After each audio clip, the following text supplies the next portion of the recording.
Boa tarde, muito bem-vindos a mais uma conferência e desta vez também exposição do ciclo Foz Literária. Vamos falar sobre Pinheiro Caldas e sua descendência, Amorim de Carvalho, Amélia Carneiro e Maria Helena Vieira da Silva. Para isso temos o Dr. Val Figueiredo e também o Dr. Júlio Amorim de Carvalho, a Dra. Maria Manuel Magalhães Carneiro e o Dr. Renato Santos, da Fundação Arpazen, que nos vem de propósito visitar para falar sobre a Fundação e a exposição em causa. Neste momento vou-vos deixar e passo ao Dr. Val Figueiredo. Boa tarde.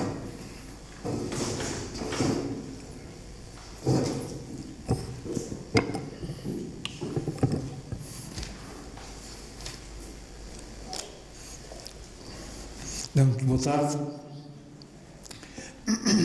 Se eu tivesse consultado o horóscopo desse dia, certamente me anunciaria um dia fasto, um dia daqueles que haveria de trazer boas notícias. Preparava-me para partir para a Ribeira de Pena, para um colóquio camiliano, quando, a propósito já não sei de quê, comuniquei a Maria Manuel Magalhães Carneiro, que também ia ao colóquio, que iria referir o poeta Pinheiro Caldas no roteiro literário da Foz, que estava a desenvolver no âmbito da Unidade de Geografia Literária de que era responsável no Instituto Dom António Ferreira Gomes. O poeta ultrarromântico, contemporâneo de Soares de Passos e amigo de Camilo Castelo Branco, entre outros, vivera aqui na Foz e aqui viria a falecer. Pois bem, vem então a notícia que, ao fim e ao cabo, está na origem de estarmos aqui hoje. Maria Manuel Magalhães Carneiro revela que à família de Pinheiro Caldas pertenceram a pintora Maria Helena Vieira da Silva, o filósofo e escritor Amorim de Carvalho e a pintora Maria Amélia Carneiro.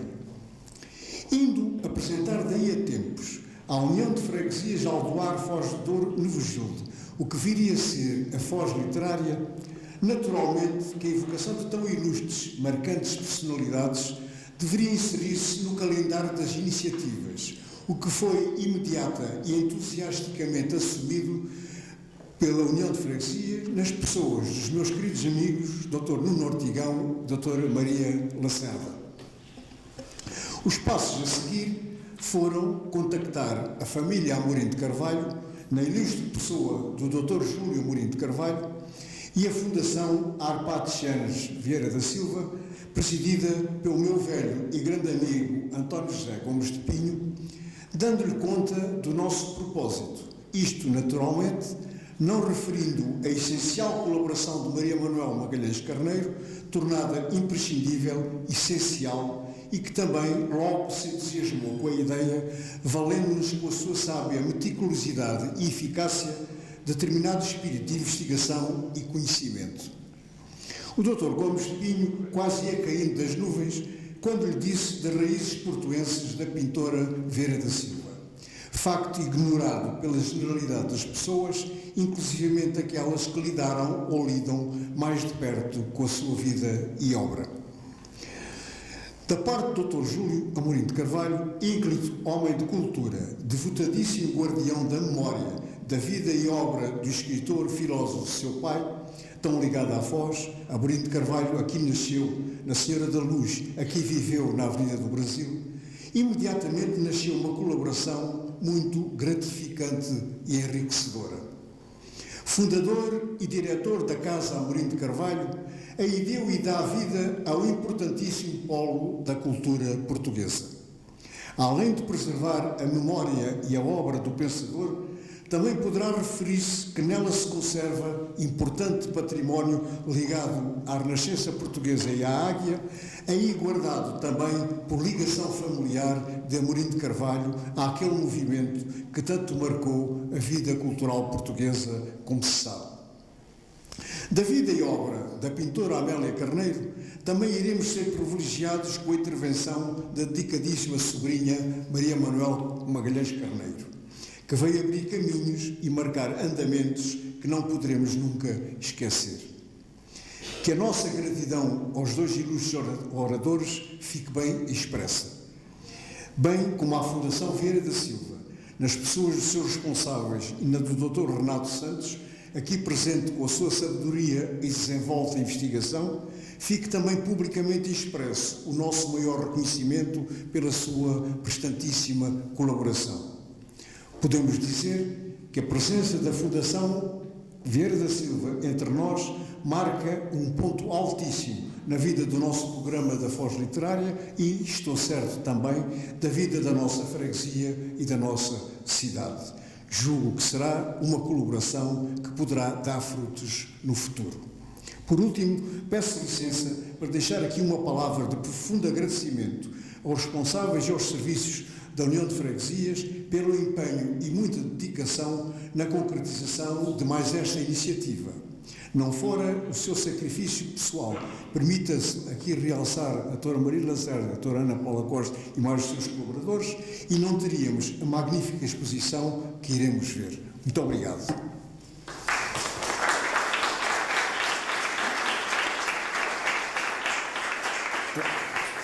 Agora iremos dar a palavra ao Dr. Júlio Mourinho de Carvalho e à doutora Maria Manuela Magalhães Carneiro.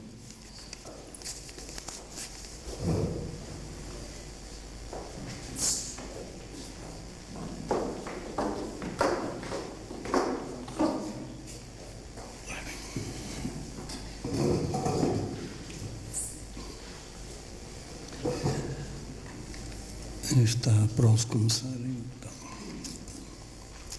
Minhas senhoras e meus senhores,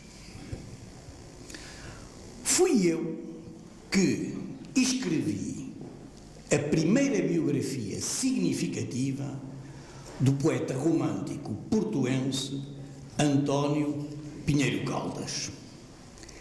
Dela extraí alguns elementos para apresentá-la aqui, mas muito resumidamente. António Pinheiro Caldas nasceu no Porto em 1824, no seio de uma família de burgueses, cristãos velhos, católicos convictos. Não parece que ele tenha feito longos estudos. Ingressou na vida comercial com um negócio de tabacos e fazendas de luxo, residindo na Rua das Flores. Por necessidades ligadas ao negócio, deslocou-se por 2 vezes a Paris, subsistindo na Casa Amorim de Carvalho algumas cartas que, por ocasião dessas viagens, o poeta endereçou à família. Inserido no ambiente romântico, frequentando os cafés na moda, conviveu intensamente com a intelectualidade irrequieta da época, participou nos abadessados portuenses, foi amigo de Camilo de Castelo Branco e de Francisco Xavier e de Faustino Xavier de Novaes, ao qual propôs a fundação de uma célebre revista de poesias inéditas, editada no Porto, que ambos, Pinheiro Caldas e Xavier de Novaes, dirigiram. Essa revista foi o Bardo, cujo nome lhe fora dado precisamente por António Pinheiro Caldas. O poeta teve vida próspera, casado com pessoa de posses das famílias Mourões de Tarouca e de Vila Real, possuiu carro puxado a cavalos, frequentou a alta sociedade e assistiu a alguns dos mais notáveis acontecimentos sociais do Porto. Por exemplo, por ocasião da visita de Dom Luís ao Porto, em 1863, Pinheiro Caldas, no Teatro São João, em presença do rei, disse os célebres versos que vinham resgatar o que fora considerado uma ofensa ao soberano. Vou recitar essas 2 quadras em homenagem agora, não ao rei, mas ao poeta que as compôs em belos heptassílabos de acentuação incerta de grande relevo rítmico. Senhor Rei, aceita o preito que vos dá ainda uma vez, quem sente orgulho no peito por se chamar português. O Porto repele a afronta de uma injúria sem igual, bradando, brioso e forte, viva o rei de Portugal. Era uma improvisação. E quando o poeta concluiu a recitação, foi um delírio na assistência burguesa e de aristocratas emburguesados que enchiam o Teatro São João. Sampaio Bruno, na obra Portuenses Ilustres, refere-se elogiosamente a estas duas quadras de Pinheiro Caldas, mas acrescentando que elas constituíam o melhor que Pinheiro Caldas produzira em verso, o que é, evidentemente, uma supina asneira. No dia seguinte ao da recepção real no Teatro São João, António Pinheiro Caldas encabeçou uma manifestação pública de apoio à realeza e entregou pessoalmente ao rei Dom Luís o manifesto que o próprio poeta redigira.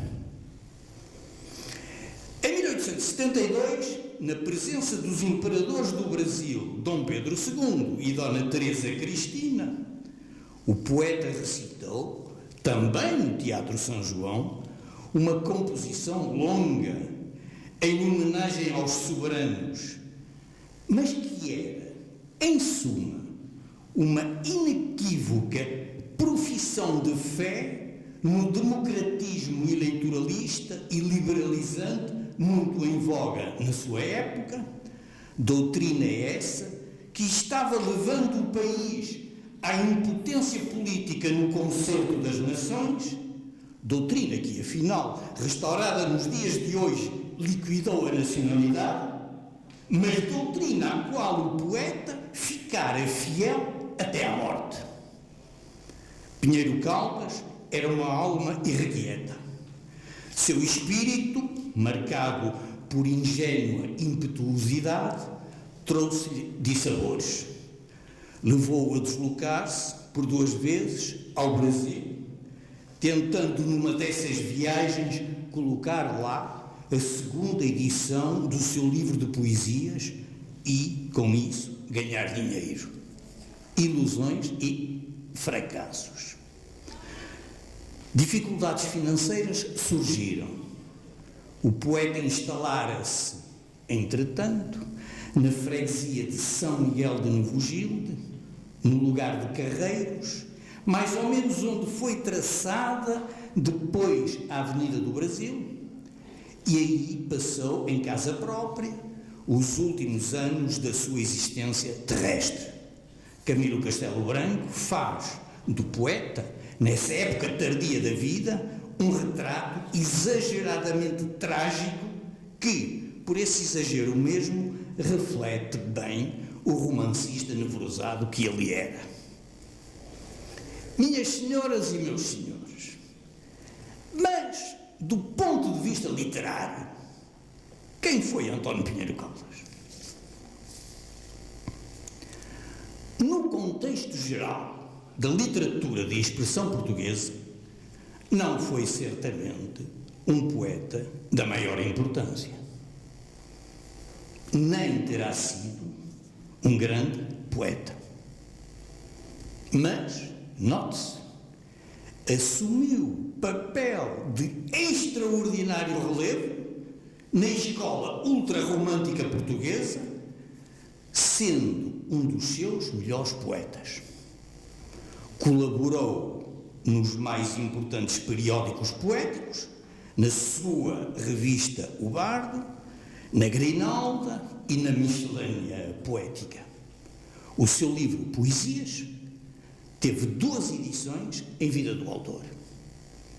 António Pinheiro Caldas é um poeta predominantemente lírico, expressando requintadamente os seus mais íntimos sentimentos no gosto do ultrarromantismo, que era o da sua época. Há, no entanto, a notar na sua obra já uma preocupação pelos problemas sociais e pelo sofrimento das classes modestas.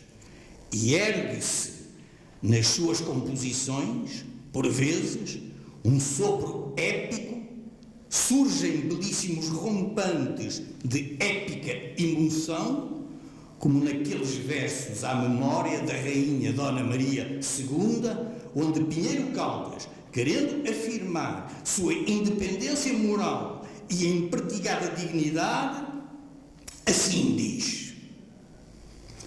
mas a morte envolveu-te em negro manto, já rainha não és.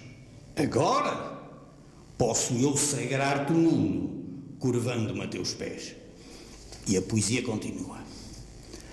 Ora, António Pinheiro Caldas foi um estupendo ritmista. Eu, que consagrei ao poeta um estudo sobre as características rítmicas ou métricas da sua obra, não tenho aqui tempo para entrar em minúcias. Por traços rápidos, devo, no entanto, afirmar o seguinte: Caldas cultivou com a maior maestria os ritmos recitativos, digamos, de acentuações pares, e os ritmos líricos, digamos, de acentuações ímpares, sabendo aliar essa beleza formal à ideia poética. Pinheiro Caldas é um excelente ritmista no contexto geral da poesia de expressão portuguesa, insisto. Leia-se essa belíssima Canção do Triste, toda composta em decassílabos sáficos, escrita no vapor Guiane, no alto mar, em viagem para o Brasil. Como são tristes os pesados mantos das calmas noites deste céu daqui. Quem há que saiba traduzir em cantos a dor que eu sinto e que jamais sofri. Em pé na popa, com os olhos fitos no céu da pátria que me foge além, sufoco na alma concentrados gritos, quem nos ouvir aqui tão só ninguém, etc, etc.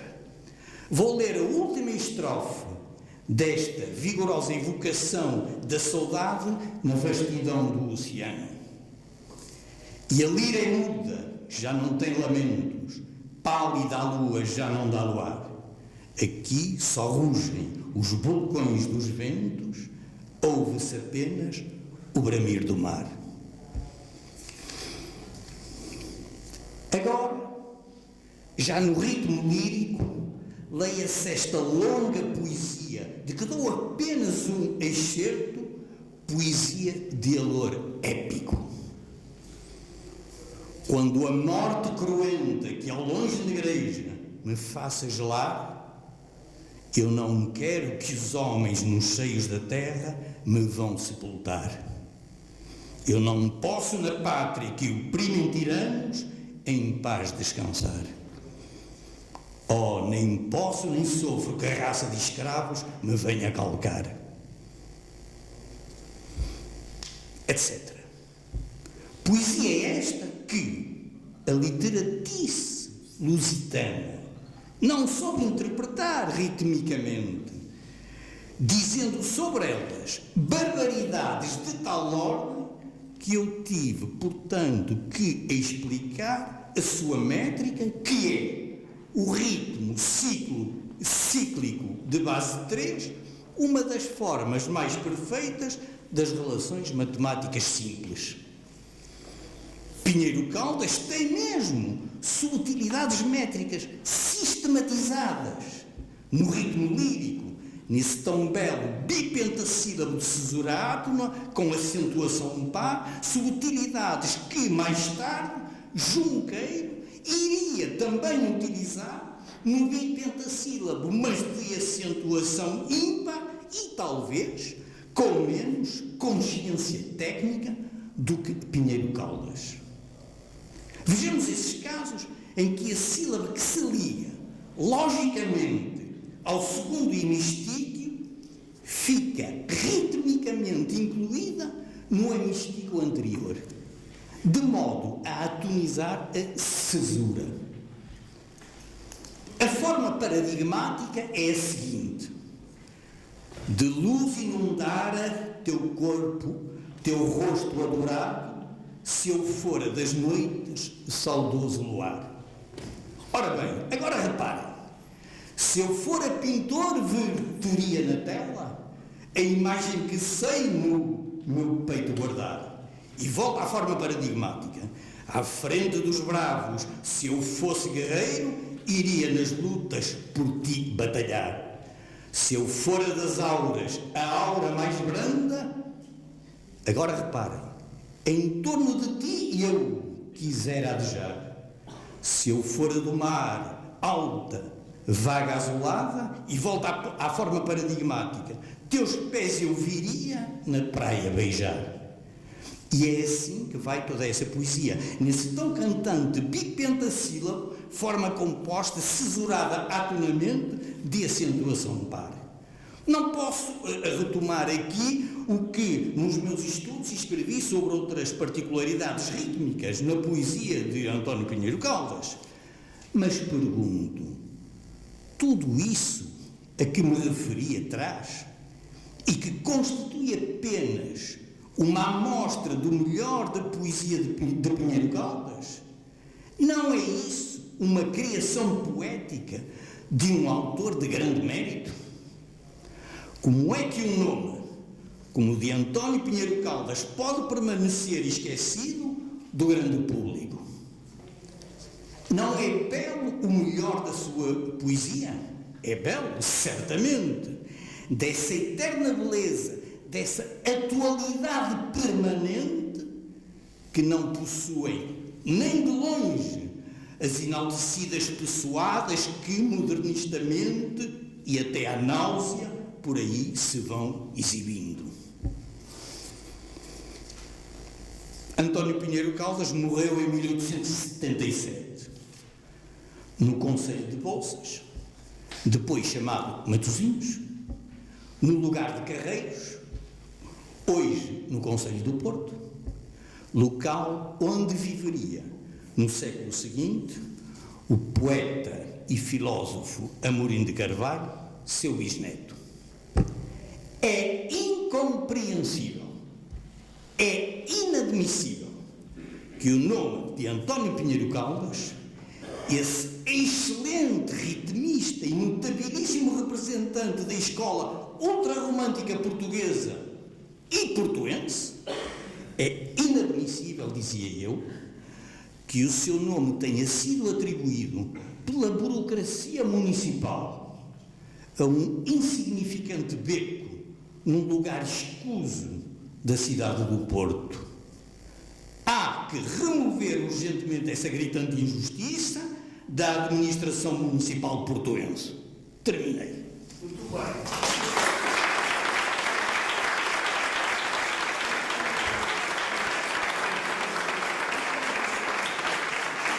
Obrigado.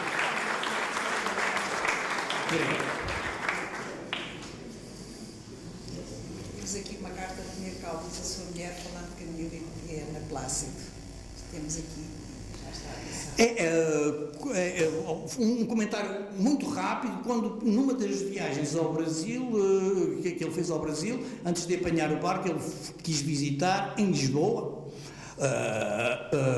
o Camilo Castelo Branco. Foi à casa dele, não o encontrou a mulher, a Ana Plácido. E então falou com a Ana Plácido. E por acaso até escreveu à mulher a dizer: eu estive com a Ana Plácido e tal. Bom, mas como ela só disse banalidades, eu nem te conto o que falei com ela.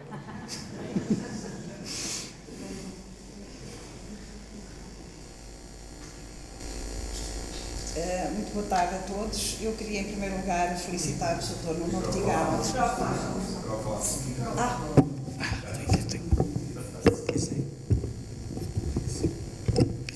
Pronto, quero, em primeiro lugar,